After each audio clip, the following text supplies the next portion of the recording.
우리 호산나 성가대에 놀라운 찬양을 주님의 이름으로 감사하며 하나님께 영광 돌립니다.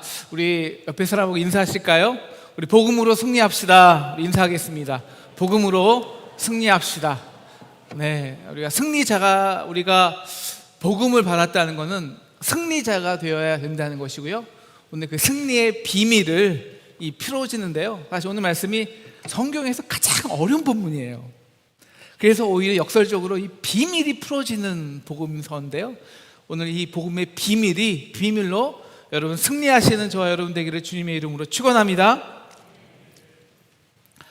자, 이제 여러분이 1억씩을 받게 됩니다. 안 좋으세요? 네. 그런데 그 1억을 받는 조건으로 여러분이 여기는 철천지 원수로 여기는 그 사람이 동시에 100억을 받게 됩니다. 여러분은 그 1억을 받으시겠습니까? 차라리 안 받고 말겠습니까? 나는 그래도 1억을 받겠다 흔들어 주시죠. 네, 실리적인 사람들입니다. 아니다, 요새 1억 별거 아닌데 그놈이 그 100억 가지고 떵떵거리고 살고는 도저히 못 봐주겠다. 별로 없으세요? 네. 근데요, 여러분, 이 질문을 많이 나온 질문인데 반 이상이 상당수가 받지 않겠다고 대답한 거 아십니까? 우리는 나와 관계가 편치 않는 사람들의 성공에 대해서 매우 불편해하죠. 반대로 다른 사람들의 불행을 보면서 아주 속으로 즐기기도 합니다. 이 심리를 표현하는 단어가 있는데요, 매우 유명한 단어입니다. 바로 샤덴프로이드라는 단어예요. 이게 독일어인데요, 영어에는 이걸 표현한 의미가 없어서요 독일어 그대로 사용하는데, 샤덴이라는 것은 손실, 고통, 아픔인데 프로이드에는 환희, 기쁨입니다. 그 말 그대로를 붙여서 이 남의 아픔과 고통이, 절망이 나에게는 환희요 기쁨이 되는 것이죠. 쌤통이라는 것입니다. 여러분, 독일 유명한 모델인데요, 킴 카다시안이 파리에서 수백만 달러짜리 보석을 잃어버렸는데 트위터에 달린 댓글은 대부분 조롱이었대요. 우리는 그 잘난 사람들의 몰락이나 실패를 보면서 통쾌함을 느낍니다. 중고등학교, 대학교 때 나와 비교해서 별로였던 아이들이 큰 성공을 거둔 거 보면 찹찹하죠. 그러다가 그 친구가 요새 사업이 많이 힘들어 파산 위기래 라는 말을 들으면 겉으로는 참 안 됐네 하지만 속으로는 그럴 줄 알았다니까 웃습니다. 그런데 이러하니 고소하며 승리감으로 바뀌자마자 우리 마음에는 또 다른 패배감이 안착하죠. 야, 도대체 네 마음 왜 이렇게 좁아 터졌냐? 우리가 인정하기 싫지만 이게 인간이에요. 이게 여기에 자유로운 사람이 아무도 없잖아요. 저나 여러분이나 이 샤덴프로이드의 마음을 가지고 있습니다. 이것을 어떻게 선용하냐의 문제고요. 누가 이 샤덴프로이드의 성향이 강할까요? 다 상식적으로 아시겠지만 자존감이 낮은 사람일 것입니다. 여러분, 우리 인간은요 주로 자기의 가치를 상대방에 비교해서 그 우위를 결정해서 느끼잖아요. 나와의 잠재적 비교 대상이 쟁취하는 성공은 자기 위협으로 간주가 돼요. 우리가 어떻게 이 샤덴프로이드의 마음으로부터 우리를 건전하게 지켜낼 수 있을까요? 네덜란드의 레이던대 심리학과 교수죠. 빌코반 반다이크 교수는 이 답을 자기 가치 확인이라는 것에 찾습니다. 여러분, 우리가 비교 우위로 우리 그것을 기반으로 내 가치를 찾으려 하면요, 그 비교 우위가 되는 모든 상황과 환경은 계속 변동하잖아요. 우리 심리 상태도 변하고요. 그럼 우리가 거기서 가치를 느끼지 못해요. 요동하죠. 우리는 결코 흔들리지 않는 가치 터전 위에서 나의 가치를 확인하고, 그래서 감사하고 기뻐하며 누려야 된다는 것입니다. 바로 우리는 이 흔들리지 않는 터전을 복음 로마서 8장 그리스도 안에서 끊어질 수 없는 하나님의 사랑임을 배우고 또 배웠습니다. 그리고 그 사랑에 거하기 위해서 오늘 말씀은 11장 22절 이렇게 말하는 거예요. 너희가 만일 하나님의 인자하심에 머물러 있으면, 우리 한번 따라해 보시겠습니까? 하나님의 인자하심에 머물자. 그렇지 않으면 너희도 찍힌 바 되리라. 여러분, 로마 교회는 우리가 원래 유대인들이 중심이 돼서 세운 교회인데요. 그 이제 로마 황제가 박해를 하자 유대인들이 다 추방됐어요. 그들이 다시 로마에 있는 교회를 돌아와 보니까 이제 정말 아무것도 안 했던 헬라 이방인들이 교회의 중심이 되어 교회를 다 그냥 장악한 거예요. 그러니까 얼마나, 죄송합니다만, 꼴 불견이겠습니까? 시기와 질투가 서로 가득하게 되죠. 서로 주도권 다툼을 벌입니다. 그들을, 유대인과 이런 헬라인을 위해서 쓴 복음서가 로마서입니다. 유대인들은 하나님이 우리를 선택했어, 이거를 자기 스스로 보여주고 싶어서 증명해내기 위해서 열심히 율법으로, 행위로 자기를 내세웁니다. 그러나 믿음이 아닌 행위를 의지할 때 오히려 그리스도 안에 나타난 하나님의 복음이 우리 9장 33절 말씀처럼 그들에게 거친 돌이 되어 걸려 넘어지고 만 것이죠. 그 결과가 무엇일까요? 11장 11절, 그들이 넘어짐으로 구원이 이방인에게 이르러 이스라엘로 시기나래 하려 함이라 라는 것입니다. 그 넘어지는 이 유대인을 보면서 이방인들이 그렇게 잘난 척 하더니 쌤통이다 이래야 될까요? 그래서 오늘 사도 바울이 쓰는 거예요. 그 넘어진 유대인들 보고 속으로 기뻐하고 박수 치느냐?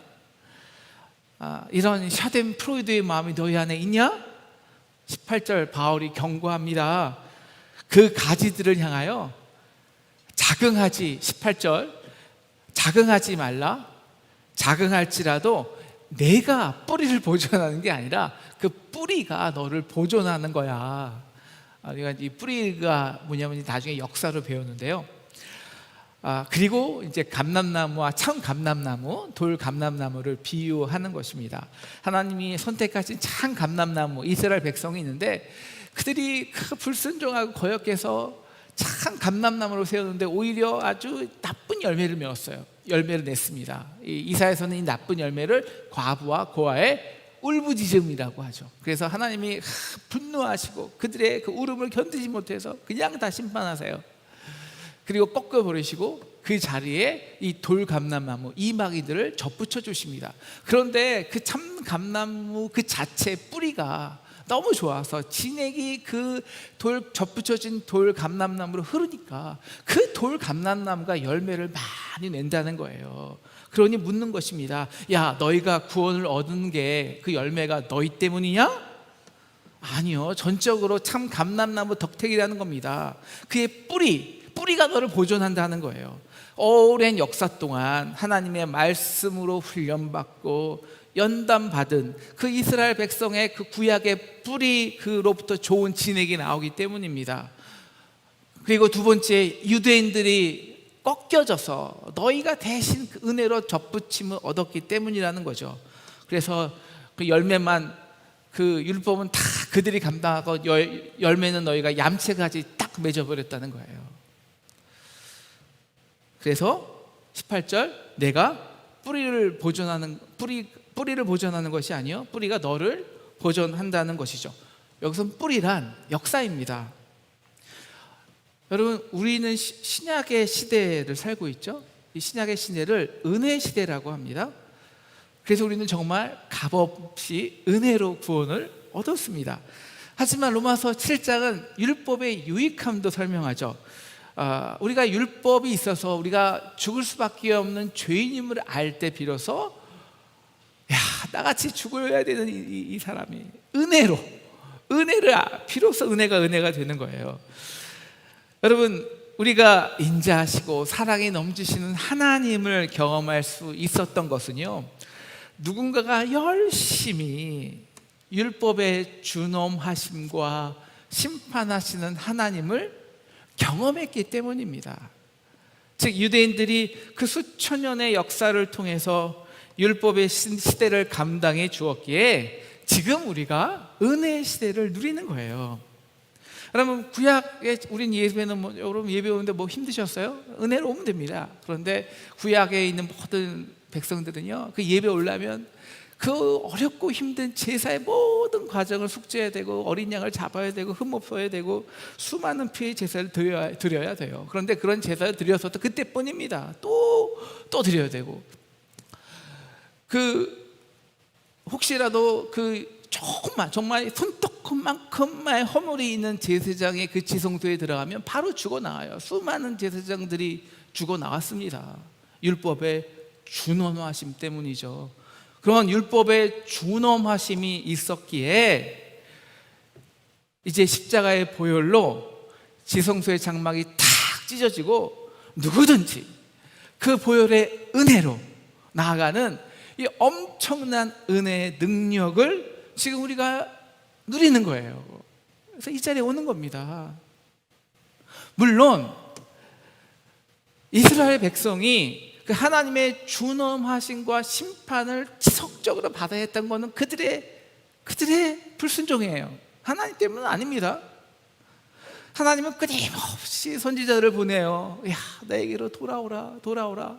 그런데 그들은 그 말씀을 거역하고 그 선지자들을 죽이고 불순종하죠. 공의의 하나님은 그들을 심판할 수밖에 없습니다. 그래서 그들이 이 준엄하신 하나님으로 인해 고통당하고 아파하고 고난받으면 또 부르짖어요. 그러면 그 부르짖음에 하나님 마음이 또 상해서 또 다시 이제는 회개할까, 또 선지자들을 또 보냅니다.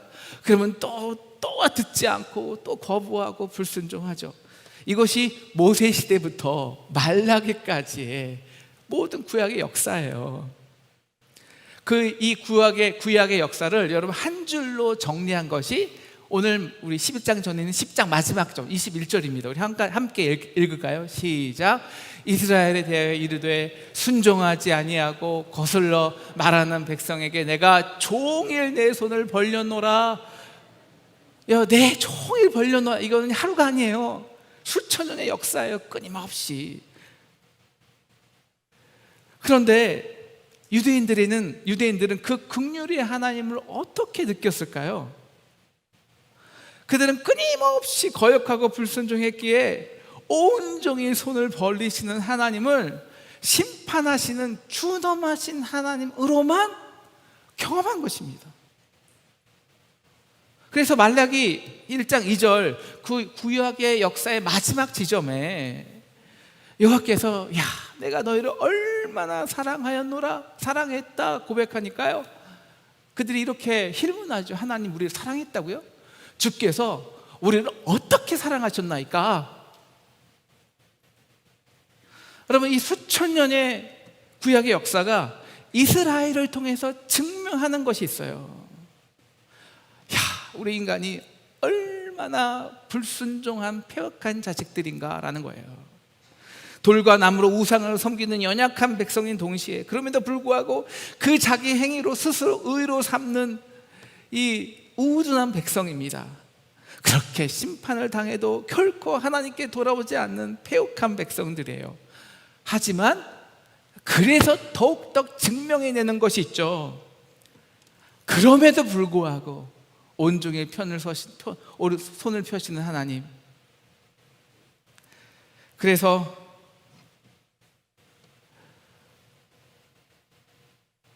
인간을 끝까지 사랑하셔서 십자가에서 자기 아들까지 주시는 하나님의 인자와 긍휼입니다. 여러분, 이스라엘은요, 인간 마찬가지죠. 이스라엘 사람 중에 가장 하나의 마음에 합당이었던 그 다윗조차 충신의 아내 밧세바를 범하고 바로 그 다음날 죽여버리는, 그리고 자기가 죄인인지도 몰라요. 이게 우리의 본질입니다. 그러나 그런 범죄함의 다윗의 역사의 끝에 그 범죄의 역사함이 함께 하셔서 다윗의 자손 그리스도의 나라를 세우신 거예요.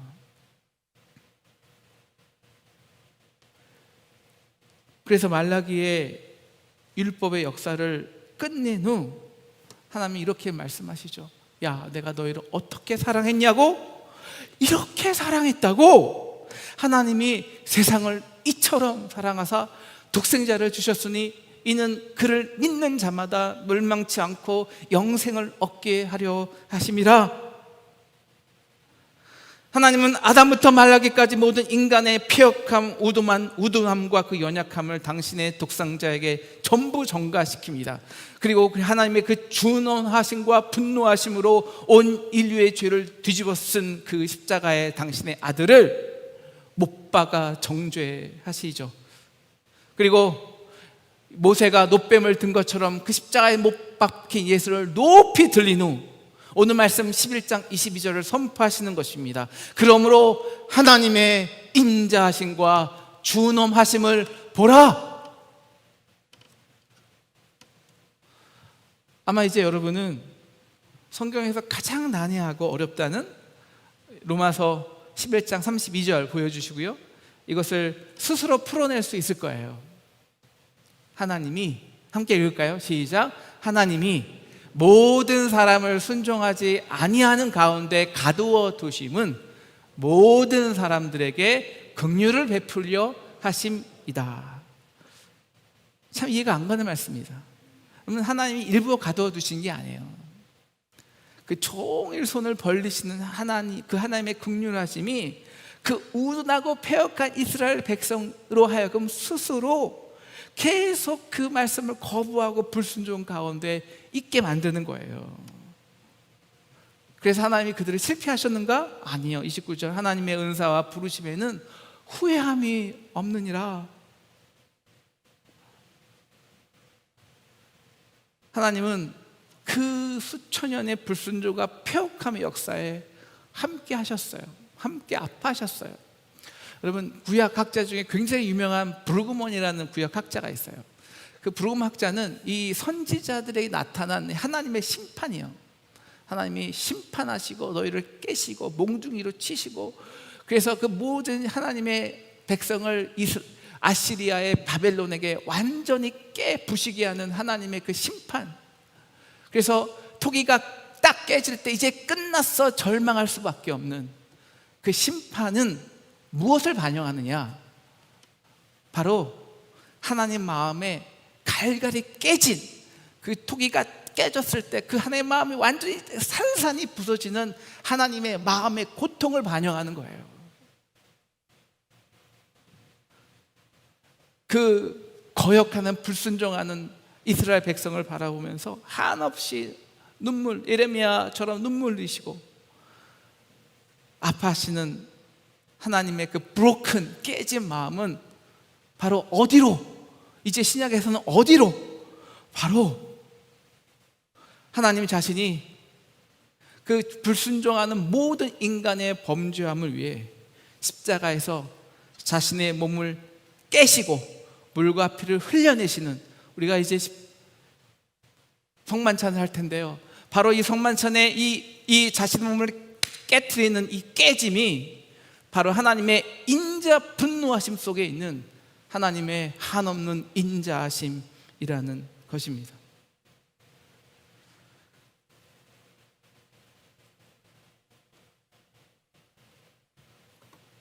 그래서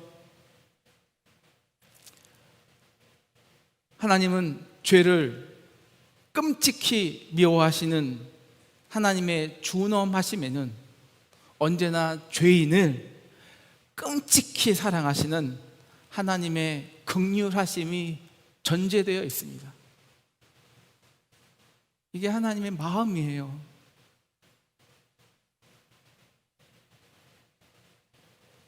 그런데 우리 인간은 그 죄가 발각되잖아요. 그래서 그 죄의 심각성이 그냥 우리 아들, 자녀 전체 그걸 고통당하잖아요. 아파하고. 그럴 때는 이 하나님의 심판을 경험할 때는요, 다시 이 깨짐을 당할 때는 이 하나님의 그 안에 있는 그 긍휼하심과 사랑을 볼 수가 없어요. 내가 당하니까. 그래서 어떤 면에서는 이스라엘이 그 율법을 포기하지 않고 끝까지 십자가의 은혜에 불순종할 수밖에 없어요. 이해가 돼요. 왜냐하면 그들은 수천 년의 역사 속에서 그 하나님의 준엄하심을 그 몸으로 그 역사를 온전히 체험했습니다. 그런데 그 수천 년의 고난의 그 눈물의 역사가 이제 그들의 정체성이 되었는데, 그냥 뭐 그런 뿌리 없이 역사 없이 그냥 바로 그냥 예수 믿으면 구원 얻어? 그건 도저히 받아들일 수가 없는 거예요. 하나님은 이렇게 이 거리끼는 상처받는 이 유대인들을 도대체 어떻게 긍휼하심을 알게 하여 구원한다는 것입니까? 이것이 바로 복음의 비밀이라는 거예요. 31절, 이와 같이 이 사람들이 순종하지 아니하니 이는 너희에게 베푸시는 긍휼로. 우리 따라해 주시겠습니까? 너희에게 베푸시는 긍휼로 이제 그들도 긍휼을 얻게 하려 하심이라. 네, 여러분, 그들이 율법의 시대를 감당해 줬어요. 그래서 우리가 은혜 시대를 누려요. 그러나 유대인들이나 우리나 다 똑같은 죄인입니다. 로마서 3장 9절, 우리는 나으니요 결코 아니라 유대인이나 헬라인이나 다 죄 아래 있다고 우리가 이미 선언하였느니라. 하지만 그들과 우리의 차이점이 있죠. 그들은 우리 대신 이 수천 년의 구약의 역사에서 인간의 불순종을 미리 감당한 것입니다. 그래서 하나님의 준엄하심을 경험했습니다. 그 결과 나타난 것이 뭐냐? 이 하나님의 준엄하심에 나타난 하나님의 놀라운 십자가의 인자하심, 은혜를 우리 이방인들로 하여금 온전히 경험하게 했다라는 거예요. 그래서 이 세상의 그 어떤 것도, 우리의 그 어떤 허물과 죄악까지라도 우리를 사랑하신, 그리스도 안에 사랑하신 하나님의 사랑에서 끊어낼 수 없다는 것을 알겠습니다.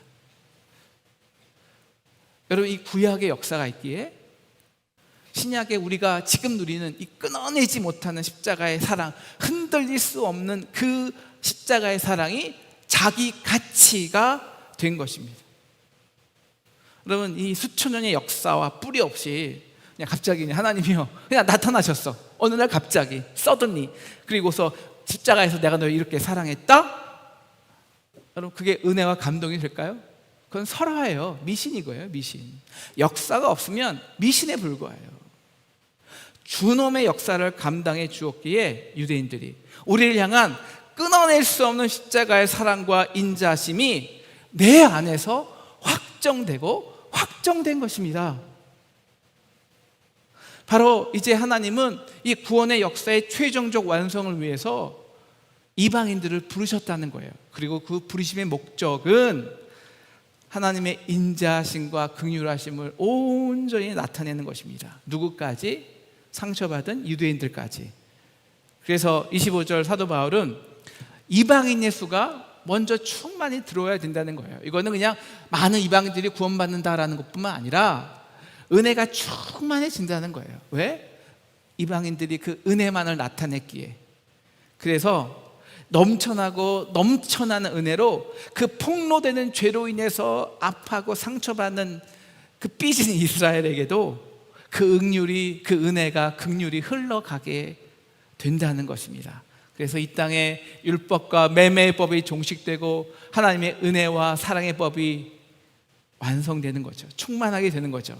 그러면 그 은혜와 사랑에 가장 멀리 떨어진 이스라엘도 그 하나님의 은혜에 접붙여지는 놀라운 구원의 완성을 이룬다라는 것이에요.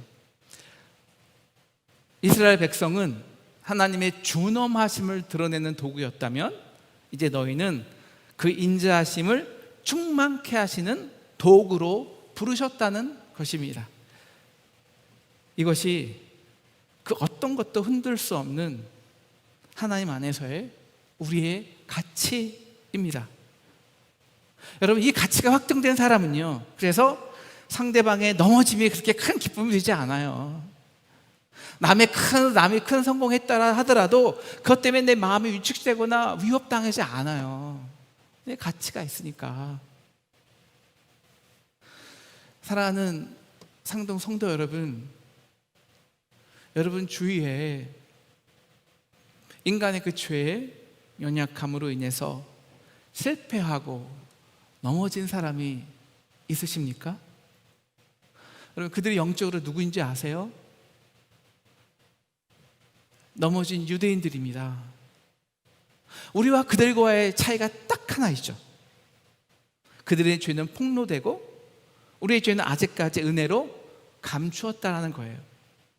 여러분, 이 세상에는 딱 두 가지 종류의 사람뿐이 없습니다. 들킨 사람과 들키지 않은 사람, 들킨 목사와 들키지 않은 목사, 그 차이뿐이 없어요. 우리가 그들의 실패를 보면서 우리 안에 어떤 마음이 있어야 할까요? 쌤통의 마음이요. 그래서 바울은 20절 21절에서 이렇게 말합니다. 높은 마음을 품지 말고 오히려 두려워하라. 하나님이 원가지들도 아끼지 아니하셨은즉 너희도 아끼지 아니하리라. 그들의 아픔과 넘어짐을 보면서 기뻐할 수 있을까요? 여러분, 그들은 지금 그냥 우리 대신 어떻게 우연히 불순종의 역사를 담당하여서 하나님의 준원하심을 경험하고 있는 중일 뿐이에요.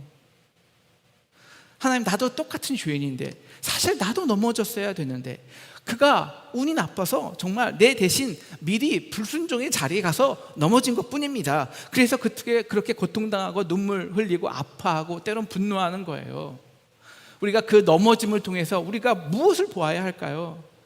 바로 하나님의 인자하심입니다. 십자가요.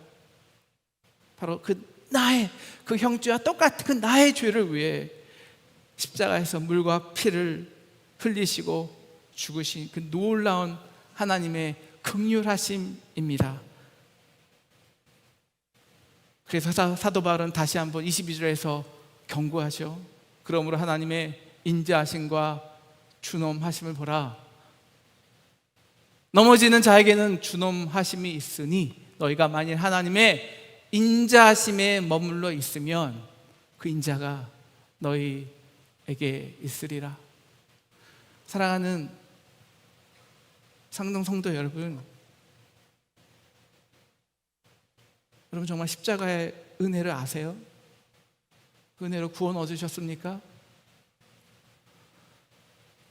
그러면 그 인자하심에 머물러 있어야 합니다. 그것은 우리가 그들에게 긍휼을 베풀하는 것도 아니에요. 그들 불쌍히 여기라는 것은 더더욱 아닙니다. 그것은 영적 교만이겠죠.